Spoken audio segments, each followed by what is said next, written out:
Welcome to Timeless Wisdom with Dennis Prager. Hear thousands of hours of Dennis's lectures, courses, and classic radio programs. And to purchase Dennis Prager's Rational Bibles, go to DennisPrager.com.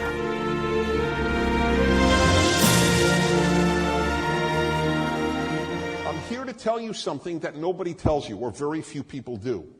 No one cares how you feel except you. Nobody. I mean, that's just the way it is in life, and that's perfectly fine. You don't care how I feel. You care how well I deliver a lecture. That is all that should matter to you, and that is exactly right. You sit next to somebody on an airplane. I always use airplane analogies because I live on airplanes. If the person next to me is nice, accommodating, I don't expect a long conversation, just nice. Hi, how are you? You know, where are you flying? Well, where you're flying, they know. But, where do you come from, and so on. That's just fine. I like that. You know, you want to get up, you're at the window seat, they're at the aisle seat. They don't make a big deal if you want to go to the lavatory. That's all I want. That's really what I want. You want good behavior from your fellow human being. What they feel is not of importance to you, nor should it be. I'm not saying that if somebody opens up about their feelings, you shouldn't be sympathetic. Of course you should. But it is how you act in life that matters. And this is true in every single area of life. Now, obviously, for your parents, how you feel is important. For eventually, I hope you'll get married, and how you feel will be important to your spouse. But that's about it. I mean, think about it. If anybody determined their behavior by their feelings, what if a soldier said, I'm not in the mood to fight today? I mean, can you imagine that? Imagine an airplane pilot who said, I'm really in the mood for a couple of scotches and water.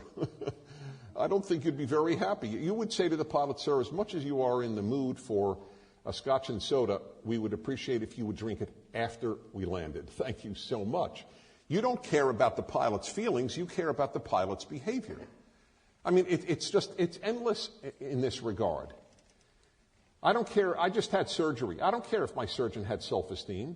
I care that he did a good job.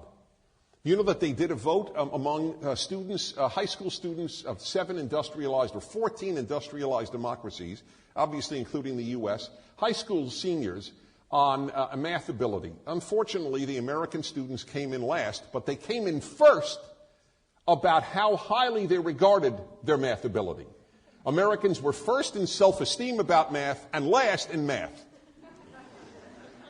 All right, now I'm glad you're laughing, because your laughter is the register of the absurdity of it, and realizing that feelings don't matter.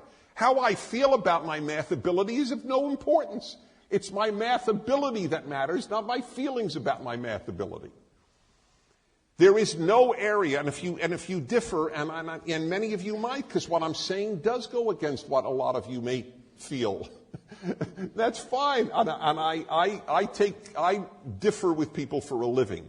So have no worry about differing with me if I'm not convincing of you. Let me give you example after example. I gave you the example of work. You can't just say, I'm just not in the mood to go to work today. Well, obviously you can do that twice, 3 times a year, but you can't do that on a regular basis. I have been a talk show host in L.A. for 18 years, in the last 10 years, so that's 28 years, for the last 10 years nationally.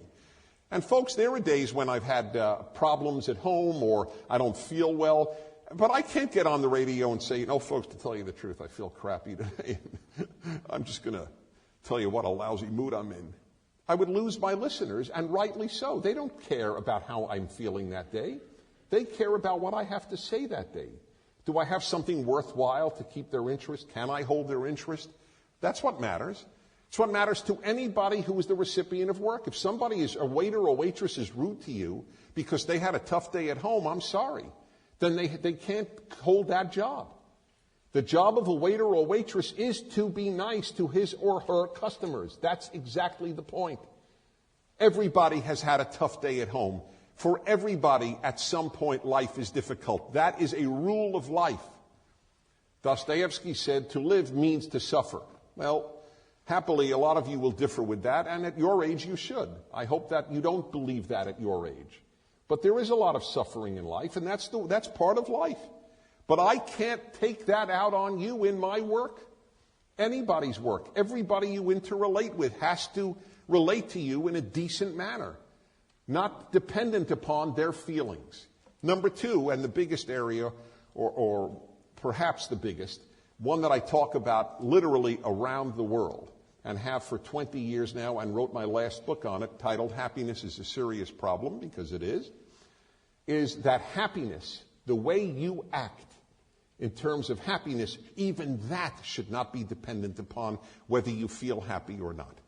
I put it this way: you have a moral obligation to be happy, or at least to act happy.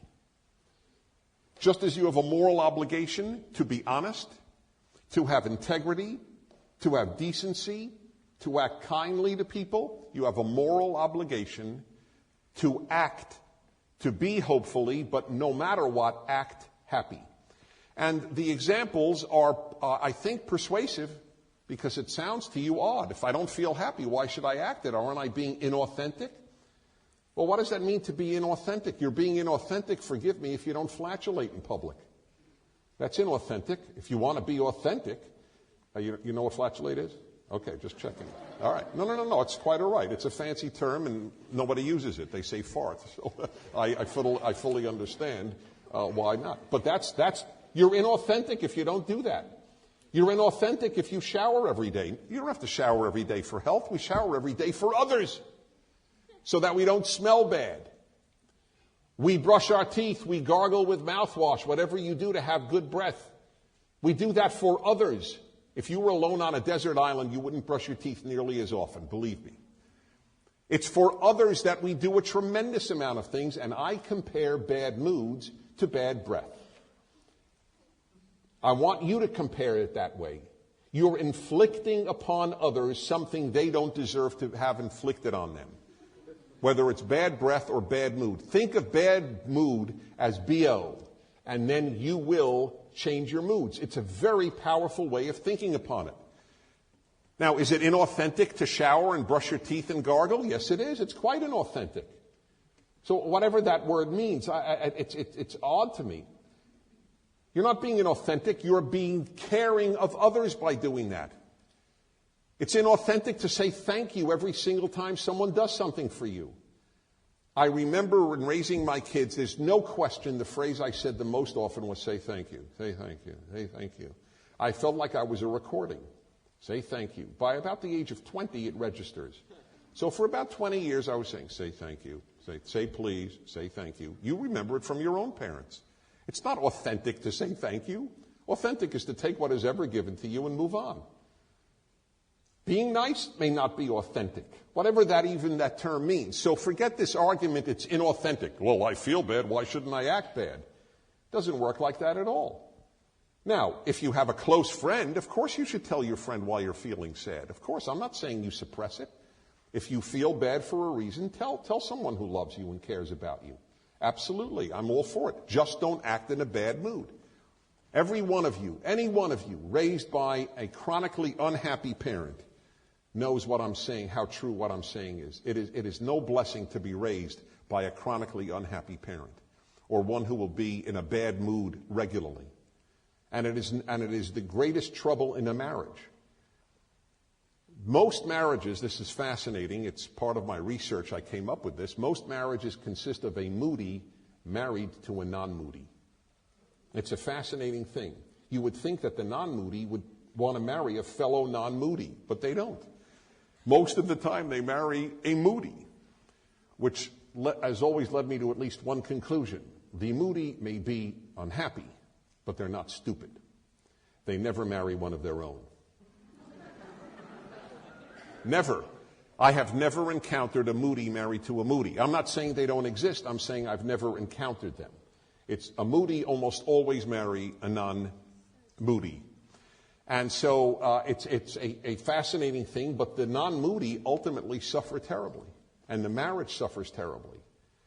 To be married to a moody person, or to have a moody co-worker with you every day, or for that matter, I'll tell you, to have a moody person sitting next to you on the plane. I mean, any time it is. I have taken this so seriously of trying to have a cheerful disposition at all times. I'm the cheerful guy in the elevator.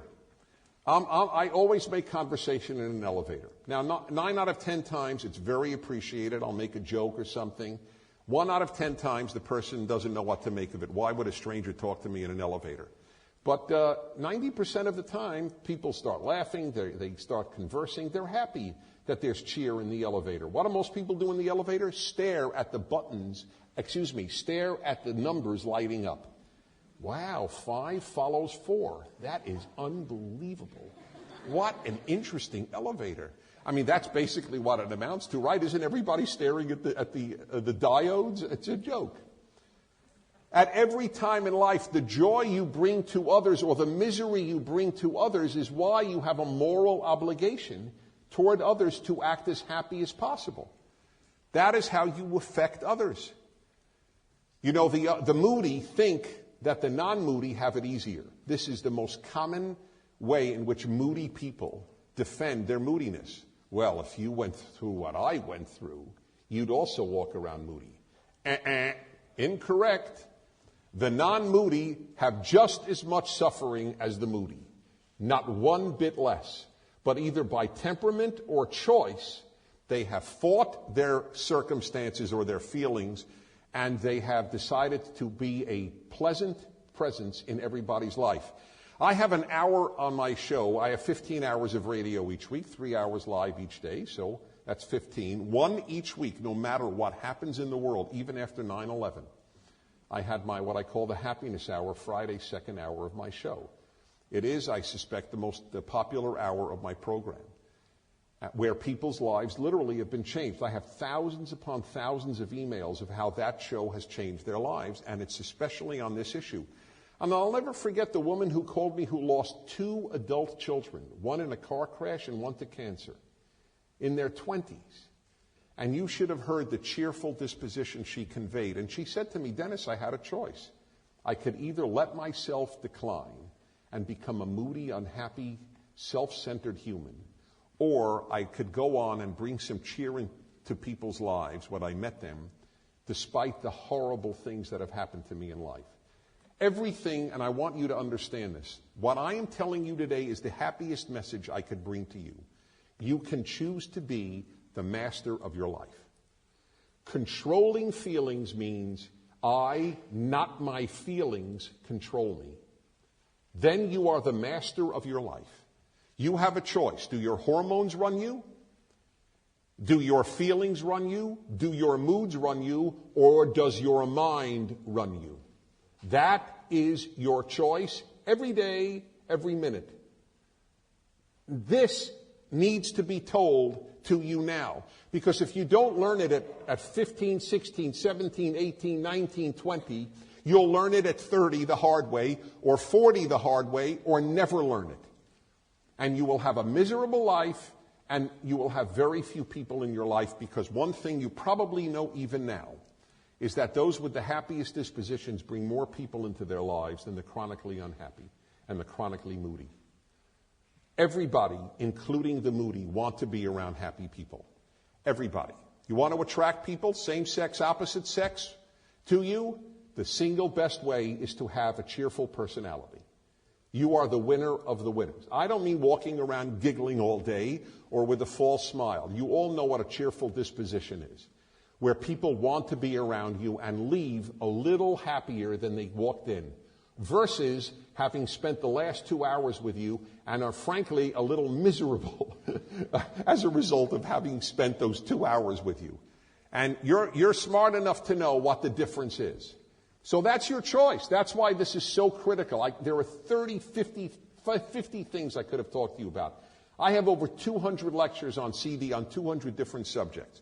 But this is the one that I think is absolutely the one, if you'll ever thank me 20 years from now, it will be for this if you take it to heart. So 2 examples I gave you of not allowing feelings to determine how you behave were work and happiness. I will give you another one. Simple kindness. That's all. Most people don't wake up in the morning and think, God, how can I just do good all day? It isn't like that. When people give charity, very few people are dying to give away their money for nothing. But they give charity out of a sense of obligation. Most kindness doesn't come from the heart, believe it or not. Most kindness comes from the mind. The heart is a lousy guide to life. Lousy. The mind is the better guide to life. And so when people do things for others, it is very often out of a sense of obligation. This is the right thing to do, and this is the way I will behave towards somebody. Not because, wow, I'm dying to. Most of the things we're dying to do are selfish. It makes perfect sense. It's true for me. That most of the things that my heart wants me to do are terrific for Dennis. Not terribly necessarily terrific for anybody else. So my mind has to say, this is what you do. When your parent or parents woke up at the middle of the night at 3 a.m. because you were crying or you were peeing or regurgitating in your crib, it wasn't because their heart moved them to get out of bed at 3 a.m. again. It was because their mind said, I'm obligated as a parent to do this. And they were right. They were obligated as a parent to do it. Most goodness comes from the mind, not from the heart. If we wait for the heart to prompt people to do good, it'll happen, but pretty rarely. It is done because the mind tells the mind this, or the body, this is what you have to do. It's not just in kindness, even for yourself. Body wants cheesecake. Mind says, if you eat enough of that stuff, you'll get pretty fat. The mind versus feelings are all through life. Feelings want cheesecake. Mind says celery. It's a terrible choice, actually. Terrible. It's one of the questions. I have a list of questions I will intend to ask God when we meet, which I hope is many years from now. And one of them is, why did you invent the mosquito? I find that to be a mistake, a divine mistake. And the other is, why couldn't you make celery fattening and cheesecake healthy? But in the meantime, the reality is what I would not like it to be. Hence, I don't eat as much cheesecake as I would like. Number 4, let me give you an example which really goes, it's just another example, goes under this heading of not working on feelings. Here's a beauty for you. And I'll give you one from the 10 Commandments. Honor your father and mother. And it's a fascinating commandment. Do you know that nowhere in the Bible, and I don't care if you're an atheist or you're not a Jew or a Christian, it doesn't matter. It's just I'm giving you an example of the most influential book in world history, and that is the Bible. And the Bible has love your neighbor. It says love your neighbor as yourself. It says love the stranger. It says love God. It doesn't tell you to love your parents. It tells you to honor them. It's genius. Sheer genius. And you know why? Not everybody loves their parents, and that's quite all right. There is no imperative to love your parents. There is an imperative to honor them. And honor is an act. Love is an act and a feeling. There is no feeling demanded about how you feel toward your parent. You may hate them and love them. Most people go through some period of anger toward a parent. Most people. Some don't. If you haven't, you're lucky. That's fine. Most people do.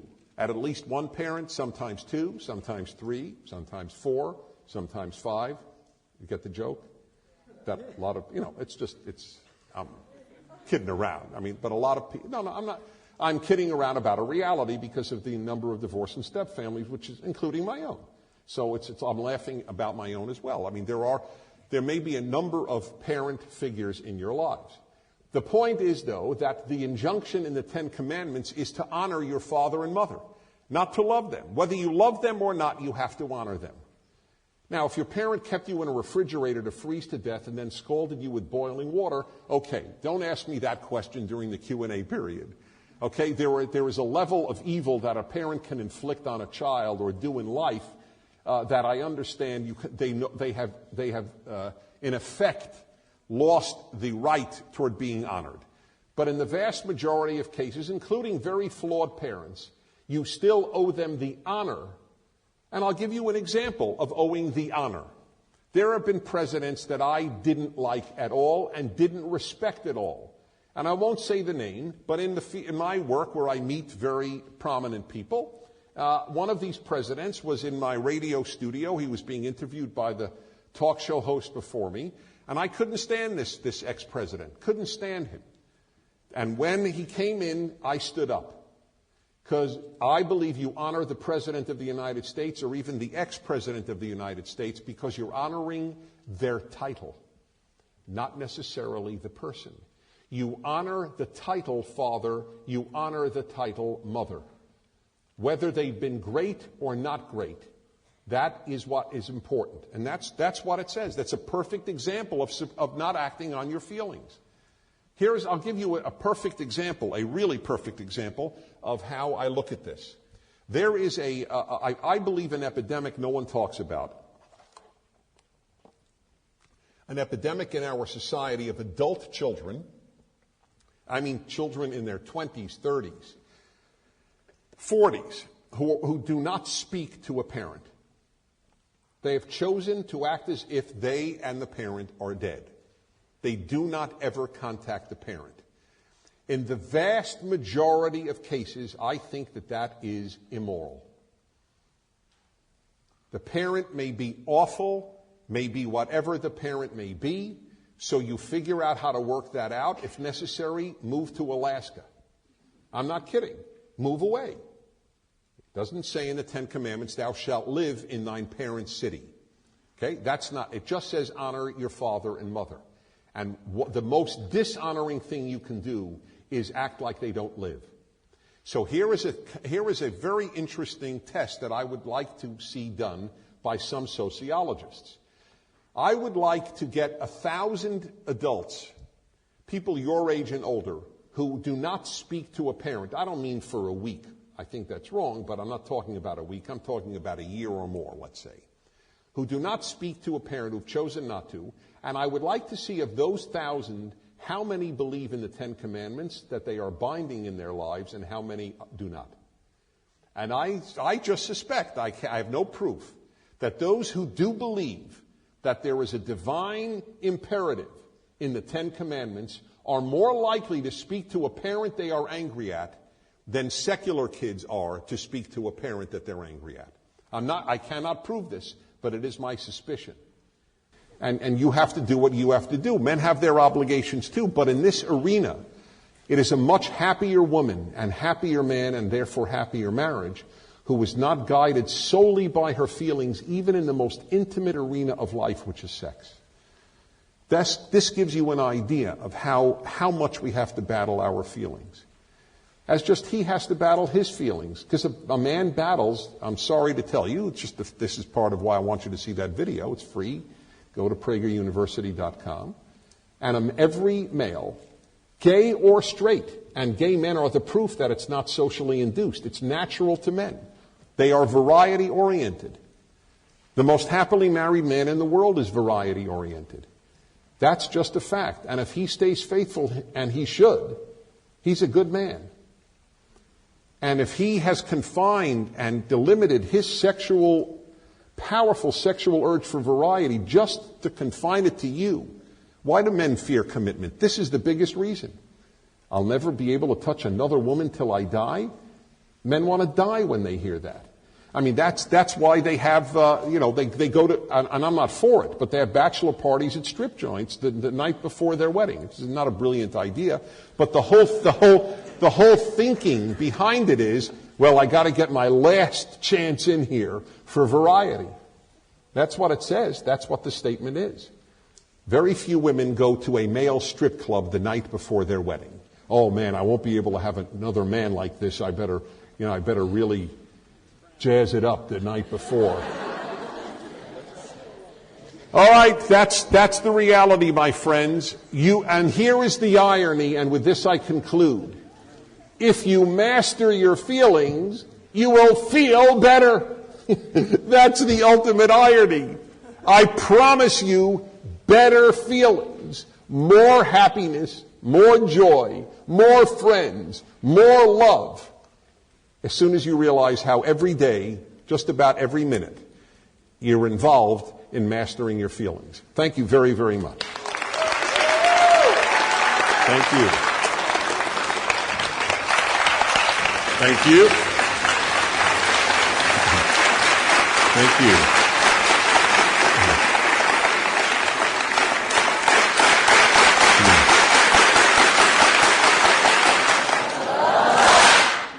Okay, that's great. Thank you. That's why I come. I get paid zero for the speeches here at Pepperdine, but I love this place. I love your program. So that's my reward. Okay, so time for your comments. Please don't hesitate to disagree. I just want you to be brief. That's all so others can talk. Shh. Identify yourselves for me and stand when you ask so I can hear you. Thank you. Where are you from? Okay. That's an interesting question. What do I think success is? Well, it's a very, very fine question, not often asked that. Success is to be able to look back at your life whenever your death comes, to be able to look back on your life and to say that you mattered. That to me is success. And unfortunately, too many people think mattering has to be with regard to vast numbers of people. So they think that success is doing some large thing in life. Not true. Success, here is a motto of mine. The significant are rarely famous, and the famous are rarely significant. Lady Gaga is known to all of you. But she is insignificant. That's all. That's all. It's not a rap on her or anything like that. It's just the fact. Lady Gaga cannot say, thanks to me, X and Y and Z are better and happier and finer people. Most people who touch one life are very significant. And that's the way you have to look at life. Did I touch, whether it's your kids, whether it's your spouse, whether it's strangers in your work, that's success.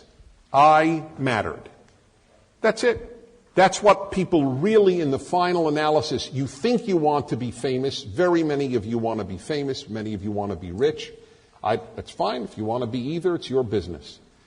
But if you want, what you really want to do is matter. And the vast majority of mattering is in a handful of individual lives. Okay?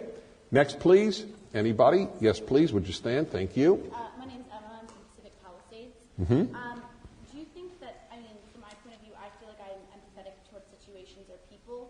Do you think that's something that I've created with my mind? Or, just because I feel like, if someone gets hurt, I'm empathetic towards them. And what do you think about, and are you married? Yes. I am married. Is my wife here? There. Where is she? There is my wife.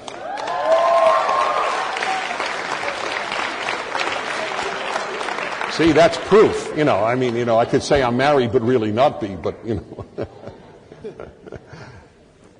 And now, to your first question, I must say, and I never patronize audiences. So far, you're 2 for 2. I don't want to put pressure on the third person, but that's a great question.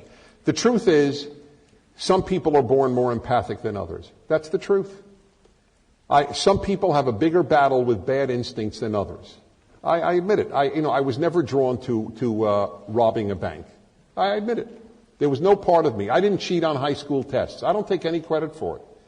My own disposition wouldn't allow it. I actually, if I would ask a kid for an answer to a question, I felt demeaned. That's what I felt. I felt I was belittled, and I had a very strong sense of dignity. This dignity was inborn in me. I recognize that. I take credit for courage, but I take no credit for my empathic abilities. And I cried a lot when I saw horror films, not silly horror films, but real ones about the Holocaust, about Soviet communism. And I saw all these people slaughtered. And to this day, I just read a book on Mao, and I almost cried when I read it, the suffering that he inflicted on his people. That's built in. What you do with it is what your mind will choose. Okay? You could be empathic and not do anything about it. Just, I feel so terrible. But that's the issue. And for those who don't feel a profound sense of empathy for others' suffering, you could still be the finest person in the world. Just start acting that way, and it'll change your character. Okay? I'll go back up there. There's nobody up there. Sir, please. Yes, thank you. Hi, I'm Calvin from Glendale. I'm going 14. Oh. I just want to know, earlier towards you spoke about how your son received a trophy for winning. No, just a trophy for playing. I understand it makes complete sense But do you think it could be eased into, or maybe a middle, some kind of like medium to be found? Because it seems a little cold and kind of to force that on the youth. To me, I'm not saying I consider it is absurd, and I'll agree with you on there. But do you think it could be like maybe some kind of way to ease them into it, so it can be taught easier? So what could be taught easier? Self-esteem? Yeah, or maybe somewhat like self-esteem can't be taught. Self-esteem can only be earned. it can be earned easier. You can't earn self-esteem easily. If you earn self-esteem easily, there's something fraudulent about your self-esteem. Boy, did I eat that yogurt well. I am the greatest. That doesn't work. Huh? You could? Guys do that all the time. Guys always compliment themselves. Women never do. Did you ever notice that, by the way? Oh, did you see that shot? Hey, did you see that shot? Is that Kobe Bryant or what? You never see a woman do that, ever. Am I great or what? Women would cringe at the thought of saying that. It's a very funny male-female difference. We're constantly telling ourselves how great we are. That's part of it. That's why the best thing a woman could do is believe her husband's a great guy. That's the best, and let him know. Yes? Hi, my name is Amanda Severino. Right. I was wondering, where can we hear your radio show? Say it again? Where can we hear your radio show? In San Bernardino, KTIE. But it's all over the country. You just got to tell me your city, and I'll tell you. It's not in every single city.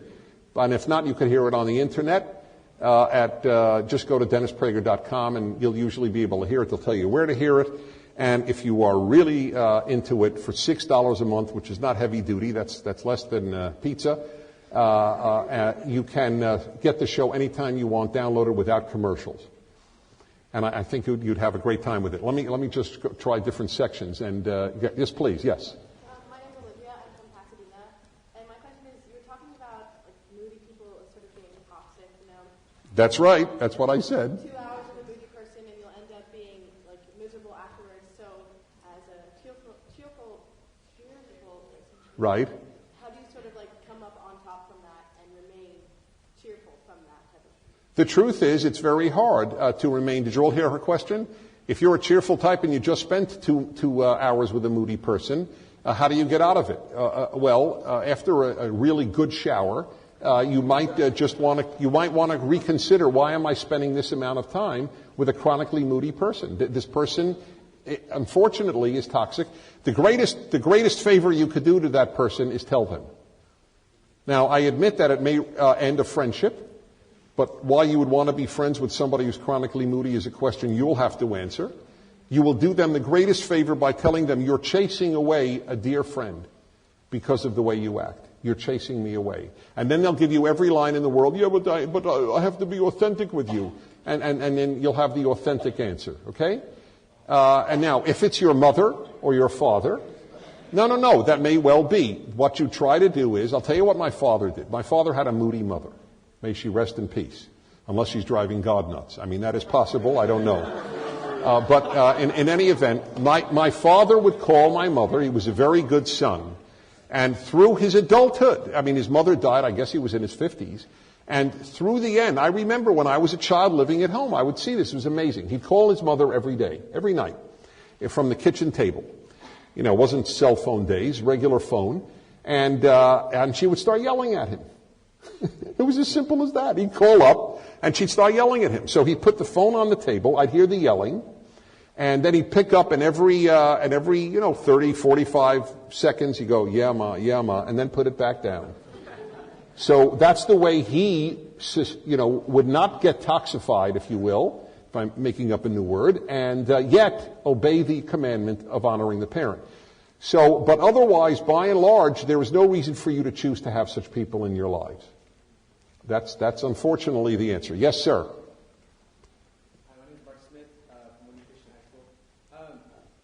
Which Christian high school? Whittier. Okay. I got two questions. In marriage, do you think that divorce is morally correct? Is that you have another question? Yeah, it's following that. So no. Oh, so you want me to answer that first? Yeah. Yes, I think I am adamant about that subject. I think, and you want to know why? Yeah. Okay, I'll tell you. Because I don't think that innocent people should be put in prison for life. Only murderers should. So your question is if you were married to somebody who you seem like a commuter, maybe I guess in that sense, you find out that you can't stand In the ultimate analysis, I think with the proper warning over time and trying to help the person, by and large, though you can't do anything. The happy cannot make the unhappy happy. That's the reason the non-moody marry moody. They think they can save them. You can't. The only person who can make the non-moody, the moody into non-moody is the moody person. There is no other person on earth who can do that. Maybe a proper therapist who can just tell them over and over, but by and large, they're not going to see how moody they are because they don't live with them. People are on their best behavior in a therapist's office and basically don't tell the truth because they blame everybody else for their problems. It's one of the singular problems of therapy. I am pro-psychotherapy, but most of it is not good because of that reason and others. So does that answer you on both questions? Yeah. Okay, thanks. Yes? I'm Scott McCroskey, Loyola High School. Going back to what Calvin said about like everyone getting trophies, what led to that in society and like how can we get away from that? Great question. What led to the giving kids trophies for accomplishing nothing? We've become a feeling-based society because of what I call on the radio, you heard of the age of Renaissance and the age of reason? My generation inaugurated the age of stupidity. And that's what you're living in, and that's how colleges are formulated around. You will learn more foolishness at college, I am very, very sorry to say, not at all colleges, and believe it or not at Pepperdine. But I don't say it, I don't work for Pepperdine, and I'm not even paid for this lecture. In fact, I should be, but I'm not. So I have absolutely no axe to grind with regard to it, but there are exceptions, and the reason there's exception is because it's taught on a different value basis. In this case, the Judeo-Christian value system. But most colleges are thoroughly secularized, have nothing but contempt for the Judeo-Christian value system, and they're very feelings-oriented, and that is sacrosanct. I spoke on this subject at a secular high school, a very prominent one, in around the city of LA. I won't go further in identifying it, where it's a major, expensive prep school. Many of the kids go to the most prestigious colleges in the country, and it was when I told them that they had to act happy, even if they didn't feel it. If I had told them that there was a bomb in row 6, they could not have found me more difficult to deal with.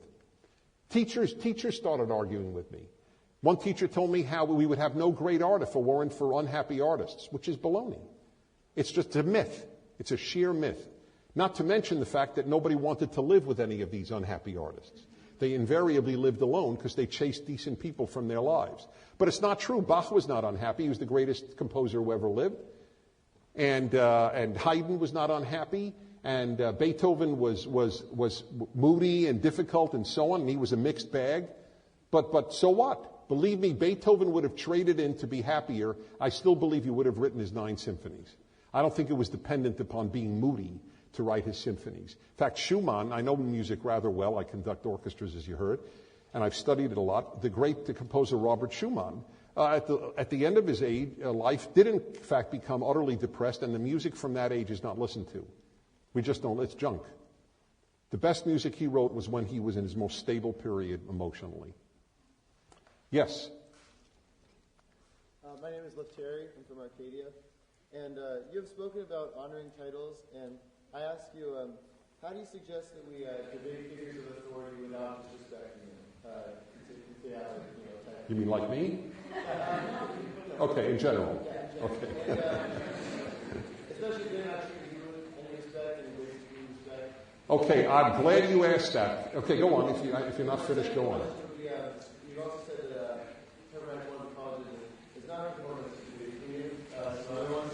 Not okay. Yeah. Generally, the only other ones I can name would be the ones that tend to be great books based, great books of Western civilization based, or faith based. And I don't have any axe to grind here because I'm Jewish, not Christian. But the Christian-based universities are more likely to teach you wisdom than the secular universities. Now, as regard to your first one, how do you respectfully differ with a person with a title? I do this for a living, and it's very easy. You simply say why you feel they're wrong, why you believe they're wrong, to be more precise, and you can do so as forcefully as you want. You just don't say you're an idiot. You don't, in other words, you don't have an ad hominem, in meaning to the person attack, but to the idea attack. Because the moment you say your opponent is an idiot or bad or whatever, then it's the end of the argument. Then it's just, I'm nice, you're not nice, so why are we debating? Right? So it's very easy to do. Just make your case. And by the way, the more calmly you make your case, the more others will think you're the right one. It's a trick to my show. I'm always calm with idiots. That was a joke, because I just told you not to call them idiots, but I never do. And even if they are an idiot, I am calm, respectful, and people who write, very common thing, how do you stay so calm? How do you stay so calm? That, by the way, is in fact mind-directed, because my feelings are to call the person every name, sir, may I say you are one big jackass. That is what, and worse, is going on in my mind. But when I'm speaking, I say, well, let me tell you why I differ. And, the listener is thinking, wow, how does he do that? The guy's such a jackass. And so I'm winning just by staying calm. Just remember that. It's respectful and calm wins the day. Yes. Now I'll come back there. Sorry. Yes. Hi. Hi. Zoe. I go to McNamara High School. When did you come to this realization to Oh, what a God. This is to enjoy this a lot. By the way, is this being recorded? Thank God, because I want a copy of it. It's, I do. I want to make it available to people. I think it's something adults need to hear. By the way, I do believe adults need to hear this as much as you do. I would not give a talk. This talk would not be one word different if I talked to 45-year-old people or 65, or it doesn't matter. When did I come to this realization? I was given this realization in my religious upbringing. It's called wisdom. Wisdom is the opposite of feelings. Because I believe that people who lived before me might have actually known better how to live a life than me at 7 or 8 or 17. So I'll give you the example that I give in many of my lectures when it happened. I went to a religious Jewish school till I was 18 years of age. And it was in the 4th grade, the rabbi announced, okay, it's now time for the afternoon prayers. And I walked over to him and I said, Rabbi, tell you the truth, I'm not in the mood for the afternoon prayers. And the rabbi thought and finally said, Dennis Prager is not in the mood for the afternoon prayers? So what? And I had no answer. It was a good answer. The afternoon prayers are not instituted for if you're in the mood for them. It's like, okay, it's time to visit a nursing home. Well, I'm not in the mood to visit a nursing home. Sorry, that's what we have to do today to be a good person. And in his view, to be a religious person, you had the afternoon prayer. And I realized then my mood may not necessarily be a good director of my life. And that rabbi, who is, I'm sure, long since passed, if he knew what that one answer, how it stuck, I remember nothing from 4th grade except one of the girls. And I'm sorry, Sharon. Oh, Sharon. Okay. The male mind gets distracted very easily. It's a very good problem. Okay, let me go elsewhere. Let's go back. Yes, please, go right ahead. Yes, sir, the turquoise shirt. My name is Preston. I know you talked about musicians and how you feel that they do write from a more stable place, but going on the same lines, since you talk about mastering your feelings sort of to please the general public, a lot of artists, specifically musicians, are faced with that decision to either write from a place of truth or please the general public. So how would you advise someone like this, or what are your thoughts on this kind of decision? Well, this is a very, very big issue in the arts world, and I have generally found that artists who have no interest in pleasing the public produce junk. Okay? The idea that the public doesn't have to enjoy my music is a 20th century idea. It would have been unknown to any composer in the 19th century, and by and large they were the great ones: Beethoven, Schubert, Brahms, and so on. Bach was, of course, 17th century. And they would have been, if the public didn't like it, they were shattered. Shattered. Because the idea that I'm only writing for myself, this romantic notion, then only yourself will like it. What if I wrote my columns just for me? then me would like it. The entire point of my column is, how can I reach the public? I'm authentic to my feelings. The trick is to make your feelings universal. If only you can relate to it, it's, forgive me, it's masturbatory. That's all it is. And much music is that. So that's my answer, that there is no conflict at all. There's a conflict between narcissism and great music. Back there, yes. A little louder, please. A little louder. Jared, I have a question. Since you a talk show and listen to all different kinds of political parties and all different kinds of people saying, for all of us leaders here from different parties and different races, different genders, and whatever, what advice besides happiness can you give us? What advice besides what? Happiness. Besides happiness? Yeah. That will help us improve on how to interact with people. How to interact with people or how to be a leader? Which one? Because they're not the same thing. Be a leader. Okay, thank you. By the way, it wasn't just on happiness. This talk gave happiness as an example, but it was on feelings. If someone asks you, what did this guy speak about, say mastering your feelings, not just how to be happy. Okay, it's very, very important. That was the message. I'll give you one piece of advice about leadership. You have to ask yourself why you're doing it. If you're doing it because you need to be loved by the public, you will be a horrible leader. Horrible. To the extent that you want public adulation, you should never be a leader. Go into Hollywood.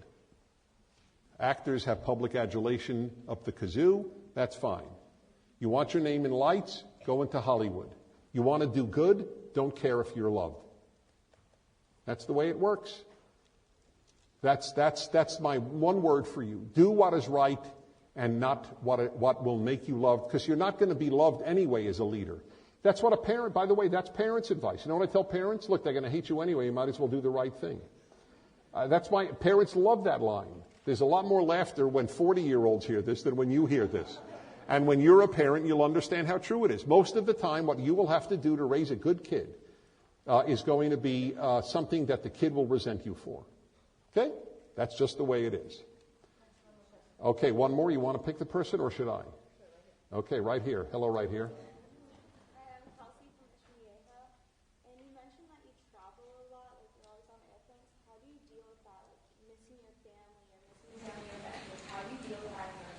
Oh, that's a great question, too. You see, that's good. I travel a lot. By the way, you have no idea how much.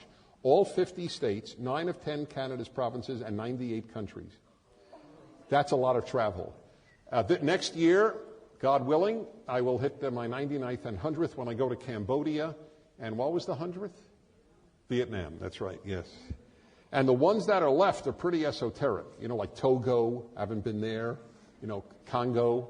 But I'd like to get to all of them before I leave this world. So I love travel. Actually, you'll love my answer. Most of the time, I take a member of the family. That's what it's always been. And I've spent fortunes of money, frankly, in that investment.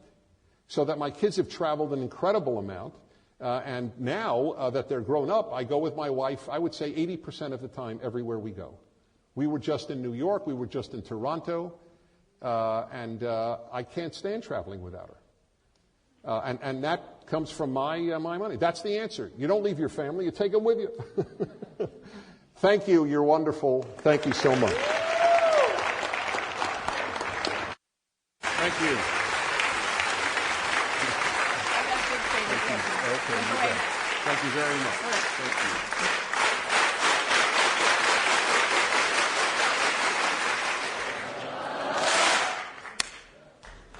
I've got a huge favor. I know we're running late, which means you're going to have to work more efficiently in rap group today. But if you could, can I have half a semester? You have half a semester? Can I have a half a semester? Give me 2.5 minutes? On what it means to be an American. Oh, sure. Okay. You don't even need 2.5 minutes. Yeah. I was asked recently, you heard about a video of me that's gotten now 1.2 million or 3 hits in 4 weeks. I didn't even know they videoed it. Sarah Palin was sitting next to me, and I was talking, and she was listening, so I guess that is how the popularity began. But I was asked by a former senator, this was in Denver, at Denver University a month ago, And I was asked by a former U.S. Senator who was the moderator, he asked me, Sarah Palin, and a fellow talk show host, Hugh Hewitt, what do you think the greatest problem confronting America is? And I said, it is not the president, whatever your politics. Nope. The biggest problem is that we have not passed on what it means to be an American to the next generation. And people realize that is the truth. That's why the video went viral. And I have a video on what it means. It's called The American Trinity. It's at prageruniversity.com. And it's only 5 minutes of your time, but it will tell you. I didn't know. I did not know. And in my 40s, one day emptying my pockets, I saw the coins that I had in my pocket. And staring at me since I was a child is the answer to what America's values are. They're on every coin and have been for centuries, or at least a century and a half. I don't know when it began. I have to look up the date. Liberty, e pluribus unum, in God we trust. No other country in the world has those three as its statement of its values. Not one on earth. Those are the bases of American values. You can say, I don't want them to be the values, and there is a very large portion, especially universities, are at war with all three. Secular over in God we trust, multiculturalism over e pluribus unum, which means from many one, and equality over liberty. So that's the battle. That is the battle. Now you can say, I don't like America's values, I want to change them. Fine. But you cannot deny that those have been America's values. That's what they have been. And there is a war in this country over those three values. And so that's what it means, and preserving those three will continue to make what I believe, what Abraham Lincoln said is true, that this is the last best hope for mankind on earth. Thanks. Thank you. This has been Timeless Wisdom with Dennis Prager. Visit DennisPrager.com for thousands of hours of Dennis's lectures, courses, and classic radio programs, and to purchase Dennis Prager's Rational Bibles.